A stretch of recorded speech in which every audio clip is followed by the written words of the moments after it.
दोस्तों नमस्कार, आदाब, सत श्री अकाल। उर्मिलेश संवाद के इस कार्यक्रम में आपका बहुत-बहुत स्वागत है। मैं हूं उर्मिलेश।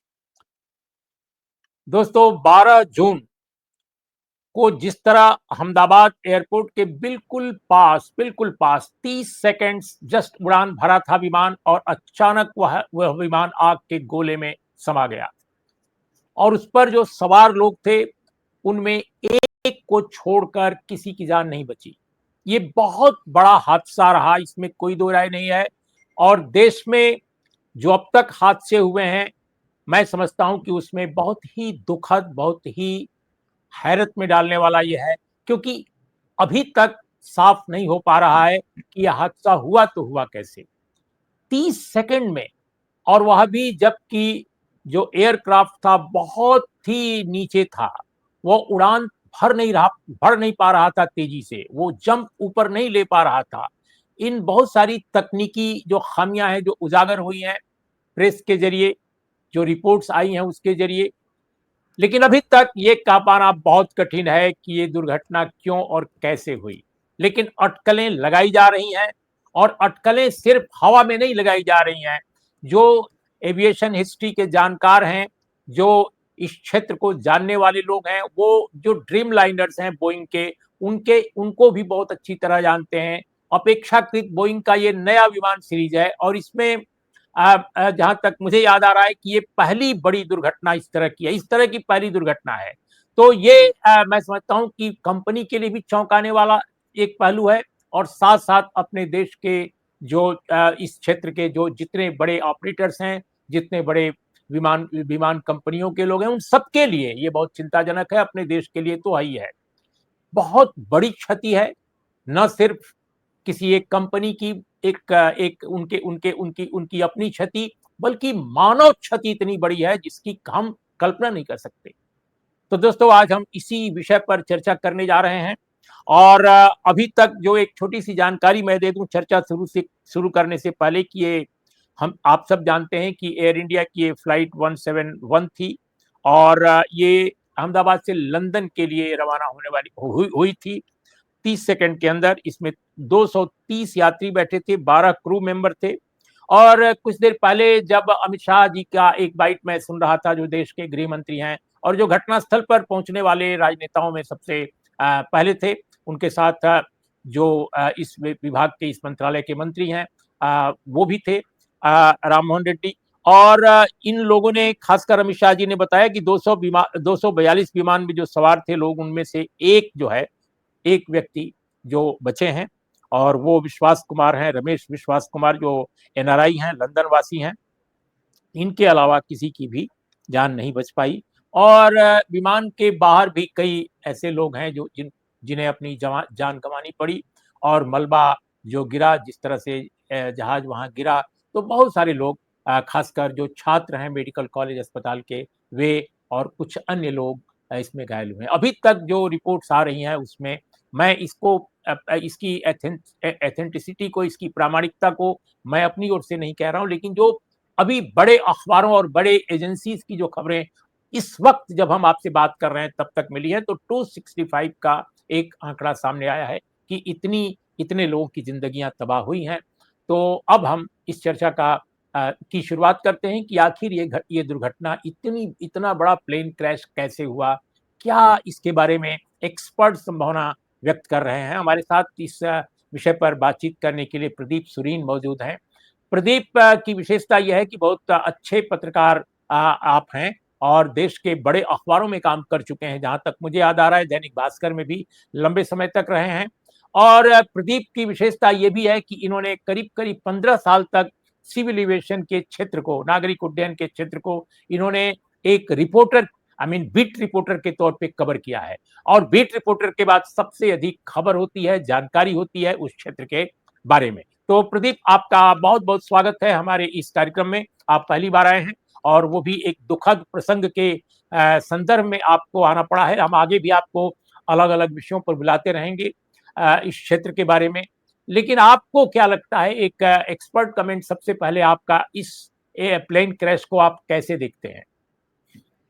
तो देखिए, जैसे अगर आप इस प्लेन क्रैश को देखें तो सच बात है, जैसे आप हैं, हम हैं, आम नागरिक हैं, उनके दिमाग में पहली बात यही होती है कि भाई ये प्लेन हो गया, गिर गया, दुर्घटना हो गई, इतने लोग मर गए। मुझे लगता है कि हताहत को लेके और उनके इमोशनल मामले को लेके चाहे सोशल मीडिया हो, चाहे मीडिया हो या कॉमन आदमी, उनके दिमाग में यही है कि जितने भी परिजन हैं, उनके साथ संवेदना है। इसके अलावा ये है कि इतने लोग मर गए, तो जो पहली प्राथमिकता जो आपके लिए या मेरे लिए किसी के लिए भी है, वो सबसे पहली चीज़ ये होती है कि कोई एक आदमी अगर स्वर्ग सिधार गया किसी भी दुर्घटना की वजह से या किसी भी कारण से, तो पहली संवेदना वही है, मेरी भी वही है। पिछले मुझे लगता है कि रात को 2, 3, 4 बजे तक मैं सिर्फ यही सोचता रहा इन सब चीज़ों को लेके कि गड़बड़ी कहाँ हुई, क्या हुई? गड़बड़ी के मामले और गड़बड़ी की बातें मुझे पहले से पता थी। मेरे जैसे और भी कई सारे सिविल एविएशन रिपोर्टर हैं जो पिछले 15-20 साल से जो कवर कर रहे हैं, वो इसको जानते थे और मेरी संवेदना भी उन सारे के सारे 200 से ज़्यादा परिवारों के साथ है। लेकिन कुछ कड़वे शब्द हैं, कुछ कड़वी बातें हैं और कुछ ऐसी चीज़ें हैं जिनको कई बार लोग देखना नहीं चाहते या हो सकता है पर्दे के पीछे की बातें तो ध्यान नहीं आता। लेकिन हकीकत यही है कि मुझे लगा कि इन सब बारे में बात करना चाहिए, को नहीं पता होता। लेकिन आज जब ये दुर्घटना हुई, तो मुझे लगता है कि मेरे साथ मेरे समकक्ष या मेरे साथ जिन लोगों ने सिविल एविएशन कवर किया है, हम किसी भी तरह से आश्चर्य में नहीं हैं, हम किसी तरह से सरप्राइज़ नहीं हैं और नहीं, लेकिन ये क्यों कह रहे हैं प्रदीप कि ये आप लोगों को इस बात की आशंका थी कि ऐसा हो सकता है? ये क्या इसका क्या मतलब मैं निकालूं? क्योंकि मैं नहीं समझता कि ये इस जहाज के बारे में कोई खामी या इस ड्रीमलाइनर के बारे में कोई ऐसी बात थी। ये बात मुझे भी अंदाज है कि कुछ ऐसी फिल्में भी बनी थी, इसको लेकर सवाल भी उठे थे और लेकिन उन सवालों का जवाब भी कंपनी ने दिया था और इसका आई थिंक 2009 के बाद से ही, यानी 2011 से ये ऑपरेशन में है। आई मीन नागरिक एक संचालन में 2009 में इसकी शुरुआत हुई थी और तब से एक भी इसकी दुर्घटना नहीं हुई। तो आप कैसे ये कह सकते हैं कि आशंका बनी हुई थी? तो जो हमें जो प्राथमिक सूचना या जो पहला इन्फॉर्मेशन या जो भी चीज़ें हैं as a civil aviation reporter या जर्नलिस्ट या एक्सपर्ट या कुछ भी आप कह लीजिए, हमें कई सारी जानकारियाँ जो हैं सबसे पहले आपको 3 लोगों से मिलती हैं। पहला होता है पायलट, दूसरा होता है उसका इंजीनियरिंग टीम और तीसरा होता है उसका ग्राउंड स्टाफ। ये 3 कंपोनेंट है सिविल एविएशन के जिससे आप ये तय कर पाते हैं कि चीज़ें ठीक है कि नहीं। कई बार होता है कि कई बार आदमी अपने भड़कावे में या कई बार तमाम वजह से चाहे वर्क प्रेशर हो या ओटीपी एक वर्ड है जिसे कहते हैं ऑन टाइम परफॉर्मेंस, उसकी वजह से बहुत सारे लोग इस बारे में बात नहीं कर पाते हैं। ज़्यादातर सिविल एविएशन के अगर आप किसी एयर होस्टेस से बात करना चाहेंगे या पायलट से, शायद पायलट से तो कोई बात नहीं कर पाता है, लेकिन हम लगातार पायलट से बात करते रहते हैं, तो मुझे पता है कि सिविल एविएशन में क्या चीज़ें चल रही हैं या पिछले 15-20 दिन में या 15-20 साल में क्या-क्या चीज़ें हो रही हैं, हमें पता है तो रियल टाइम में। लेकिन ग्राउंड स्टाफ में कई सारी चीज़ें आपको फर्स्ट हैंड मिल जाती है और कई सारी चीज़ें से एयर होस्टेस से और इंजीनियरिंग टीम से मिलता है। नाउ आपका सवाल ये है कि बोइंग 787 ड्रीमलाइनर उनकी 2-3 खूबियाँ मैं आपको बताऊँ जो बहुत लोगों को या दर्शकों को नहीं पता है। पहली बात तो देश के मुझे लगता है कि 0.001% 00 मैंने और लगाया परसेंट के बाद कि 1% लोगों को ही एयरलाइंस और वो भी ड्रीमलाइन 178 में आपको घूमने का मौका मिलेगा या उसमें बैठने का। क्योंकि बोइंग 787 ड्रीमलाइनर जो है वो एक हाई डेफिनिशन वाली और हाई उड़ा के किसी भी जगह से 12 घंटे और 12 घंटे से लेके 24 घंटे तक नॉन स्टॉप फ्लाई करने वाली एक प्लेन है। तो ज़ाहिर-सी बात है कि अगर आपको दिल्ली से पटना या अगर दिल्ली से मुंबई या मान लीजिए अगर आपको छोटे डेस्टिनेशन में अगर कहीं आपको ट्रैवल करना हो तो लगभग आपने कभी इस प्लेन में कभी आपने सफ़र नहीं किया होगा। कई बार कनेक्टिंग फ्लाइट में जिसमें अगर मुंबई से अगर दिल्ली मान लीजिए कि लंदन से या अमेरिका से या बाकी किसी डेस्टिनेशन से बहुत 12-14 घंटे के बाद अगर वो इंडिया में दिल्ली में या मुंबई में लैंड हुई हो, तो उसके बीच में दिल्ली या मुंबई के बीच में शायद आपको मौका मिला हो। नाउ जो आपका जो सवाल है वो है कि 2009 में लॉन्च हुई या 2011 में इंडक्ट हुई या 2014 में एयर इंडिया में आई। उसका जनरली 2 चीज़ें मैं इनको अलग-अलग चीज़ों में बाँटूँगा। पहला है कि क्या आपको कोई टेक्निकल प्रॉब्लम समझ में आई या समझ में आया या मीडिया के पास या आपके पास या मेरे पास या किसी के पास समझ में आया या कोई सूचना आई इस तरह की कि किस तरह के टेक्निकल ग्लिच थे। तो मैं कल एयर इंडिया के बहुत बड़े वरिष्ठ अधिकारी से मैं बात कर रहा था जो कि अ, अ, अ, एयरपोर्ट्स के ऑन ग्राउंड स्टाफ, उनके प्लेन, उनके इंजीनियरिंग और सारी चीज़ों को बहुत अच्छे से जानते हैं। मैं एग्ज़ैक्ट आपको डेस्टिनेशन और डेज़िग्नेशन आपको नहीं बता पाऊँगा क्योंकि उनसे उनकी आइडेंटिटी रिवील होती है। लेकिन उनसे बड़ी लंबी बातचीत में मुझे ये समझ में आया कि अ, 2024 में भी टेक्निकल प्रॉब्लम्स और चीज़ें आने शुरू हो गई थी। और क्योंकि अब इसका दूसरा सवाल जो आप कह रहे थे कि बोइंग की किसी भी बात में और किसी भी चीज़ पे कोई सवाल या कोई क्वेश्चन नहीं आया, उसके पीछे आपको ये समझना पड़ेगा इस बात को कि वर्ल्ड में जो 2 सबसे बड़ी एयरलाइन्स कंपनियाँ हैं, जो एयरप्लेन बनाती है पैसेंजर्स के लिए, वो या तो एयरबस है या तो बोइंग है। बोइंग और एयरबस के साथ सबसे बड़ी दिक्कत ये है कि बोइंग और एयरबस अपने एयरक्राफ्ट को बेचने के लिए आपके तमाम जो खामियाँ हैं, उनको टाल-मटोल करके, थोड़ा इधर-उधर करके आपको इस तरह से कर देती हैं कि जब आप अ, फाइनल कंक्लूजन में पहुँचेंगे, उससे पहले ये लोग कुछ ना कुछ उन सब चीज़ों में हटा देते हैं या बदल देते हैं या बोलते हैं चलो ठीक है, इसको थोड़ा टाइम बाय कर लेते हैं। और क्योंकि टेक्निकल चीज़ों को लेके सारी चीज़ें पब्लिक के पास नहीं आती इसलिए पता नहीं लगता, लेकिन जो मेरे कन्फर्म सोर्स और जो कि इन सब चीज़ों को बहुत क्लोज़ली जो कि इंजीनियरिंग और सारी चीज़ों को एयर इंडिया और स्पेसिफिकली लेकिन लेकिन प्रदीप, मुझे मुझे हस्तक्षेप के लिए माफ जी, कीजिएगा। जी, जी, जी। कहिए, देखिए कहिए, कहिए। देखिए, आज की तारीख में जो हमारे दर्शक हैं, खासकर हमारे जैसे चैनल के दर्शक, उनकी रुचि जो है बहुत टेक्निकलिटीज में ना जाकर बिल्कुल। मोटे तौर पे ये जानने में है कि आपको क्या लगता है कि अहमदाबाद से लंदन जा रहा ये एयरक्राफ्ट अगर दुर्भाग्य का शिकार हुआ है, तो आपको इसमें मानवीय चूक नजर आती है या इसमें आपको तकनीकी चूक नजर आती है? क्योंकि फ्लाइट के जो पायलट है, मुख्य पायलट, 8200 किलोमीटर चलाने का, सॉरी, 8200 घंटा चलाने का उनके पास अनुभव है। तजुर्बा है। दूसरे दूसरे जो सह पायलट हैं वो भी काफी अनुभवी है। तो मैं ये मानकर चलता हूं कि वो एक्सपर्ट रहे हैं।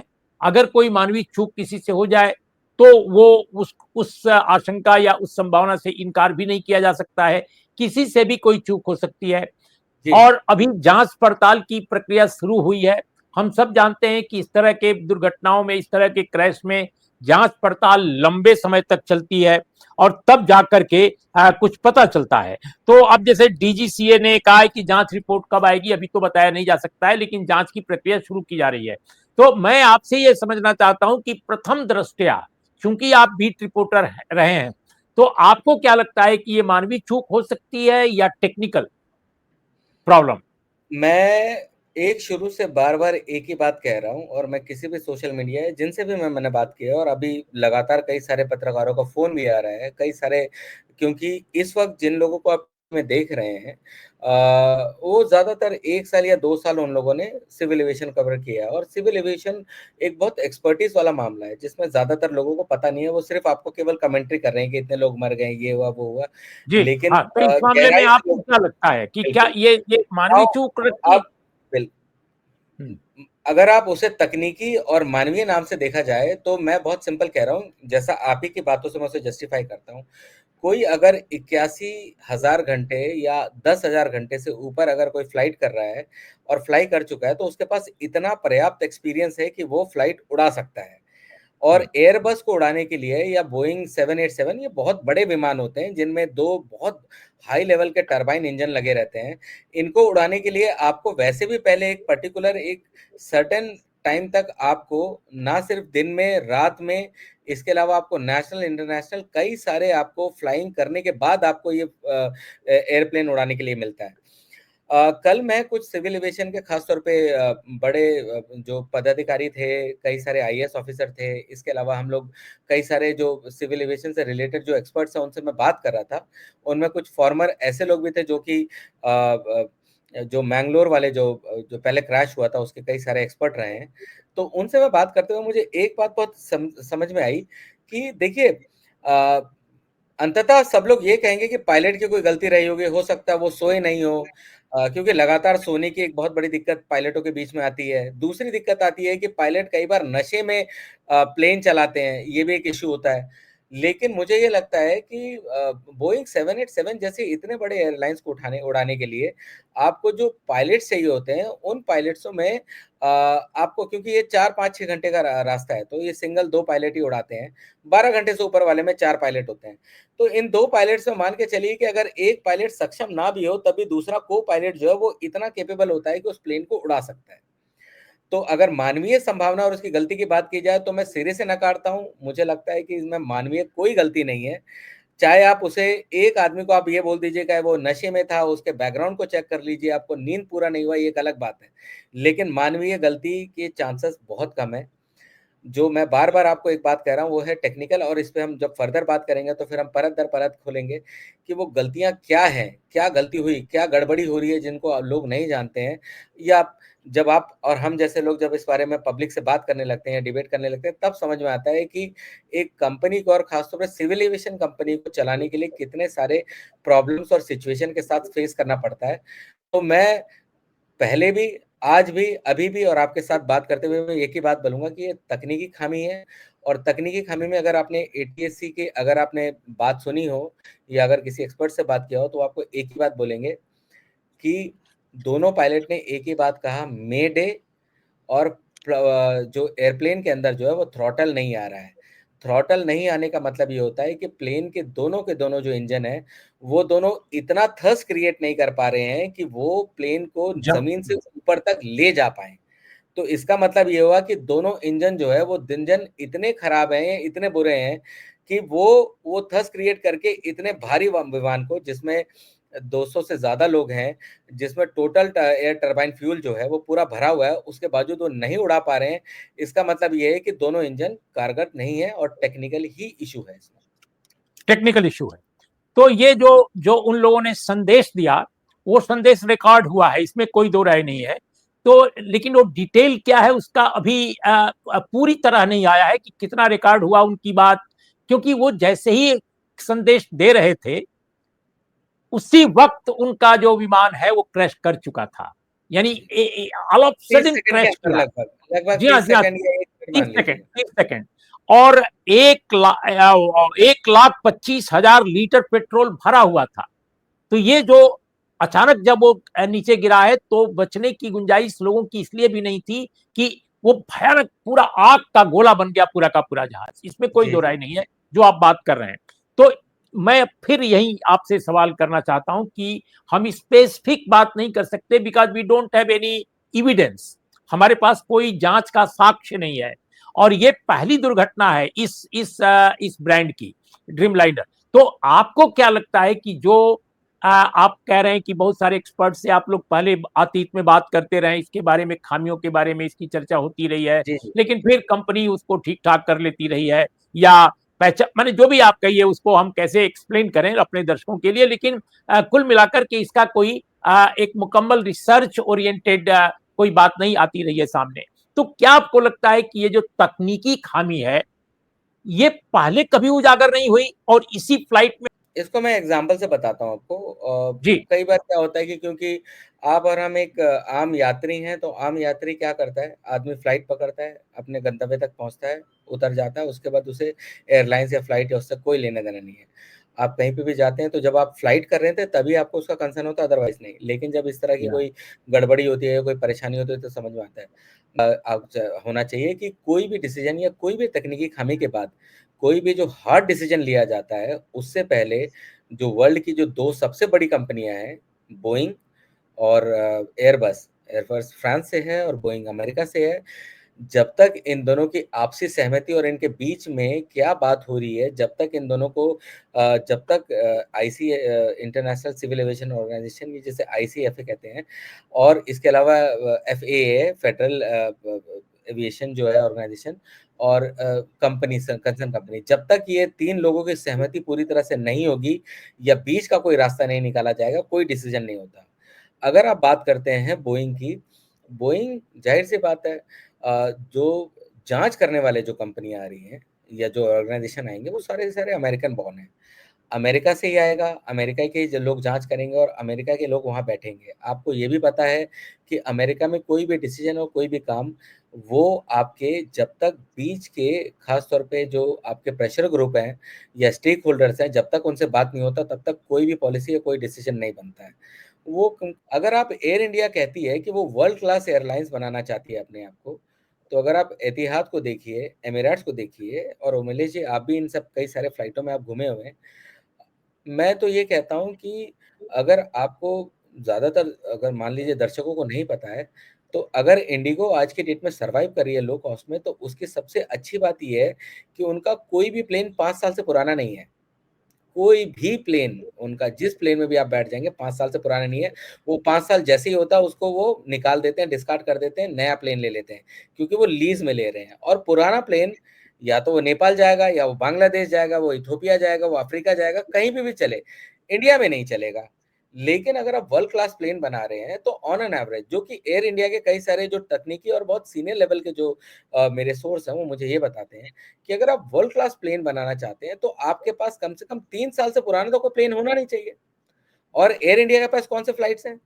उनके पास सारे फ्लाइट्स हैं जो कि 10 साल पुराने हैं और 15 साल पुराने हैं, और उनको क्या कर रहे हैं, वो सिर्फ़ जाते हैं ओवरऑल करा के। ओवरऑलिंग एक एक एक टेक्निकल टर्म्स होता है, जिसमें उसके सारे के सारे जेट इंजन जो प्लेन को उड़ाते हैं, उसके बाकी सारे इंजनों को सर्विस करके और रिफर्बिश करके भेजा जाता है। रिफर्बिश आप वर्ड जानते ही होंगे, ज़्यादातर लेकिन सुनता भी। क्या तो एक एविएशन में सबसे इंटरेस्टिंग ये कहा जाता है कि जितना जहाज़ उड़ता रहेगा उतना कमाएगा, जितना ज़मीन पे रहेगा उतना आपको नुकसान देगा। और इसी कॉन्सर्न में ये था कि हम लोगों ने, जैसे कई सारे उन दिनों के कई सारे बड़े अधिकारी थे, इंक्लूडिंग सचिव थे, एयर इंडिया के सीएमडी थे, या इसके अलावा जितने भी बड़े टेक्निकल या मंत्री थे, और मैं सारे मंत्रियों का नाम नहीं लूँगा, लेकिन आपको पता होगा कि 2011 से लेके 2020 तक जो है कौन-कौन उड्डयन मंत्री रहे हैं। उनसे हमने ये सवाल भी पूछा, लेकिन सवाल ये था कि ब्यूरोक्रेट्स हमेशा ये कहते थे कि पहली बात तो एयर इंडिया 40,000 करोड़ से नीचे के घाटे में चल रही है। अब ऐसे समय में ना तो नया फ्लाइट लिया जा सकता है, कोई नई कंपनी को, नए फ्लाइट को इंडक्ट नहीं किया जा सकता, जो एक्जिस्टिंग है, आप उनको बस ठीक करके और टेक्निकली चलते हैं।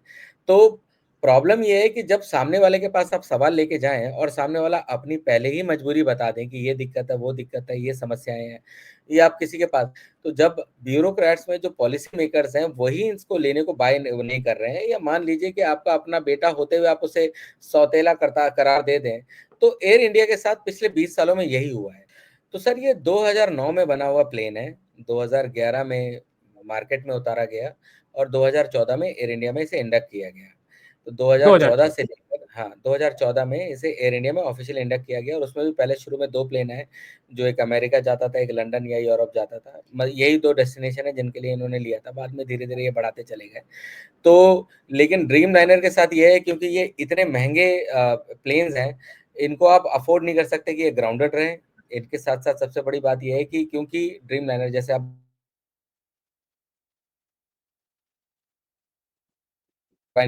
अब ये है कि ये 12 घंटे से 14 घंटे तक नॉन स्टॉप उड़ सकते हैं, और उसके बीच में कहीं अगर कोई डेस्टिनेशन आता है, तो वहाँ पे ये रुक के वहाँ पे अपना रिफ्यूलिंग करते हैं और ये करते हैं।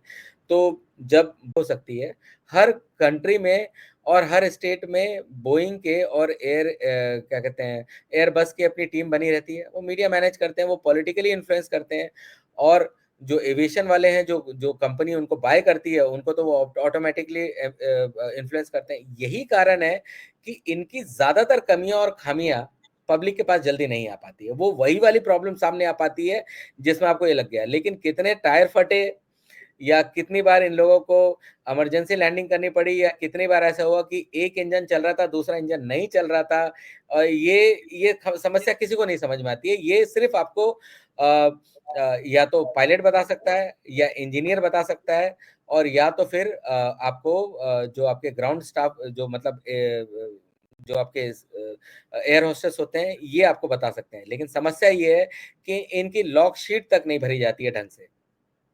ठीक है।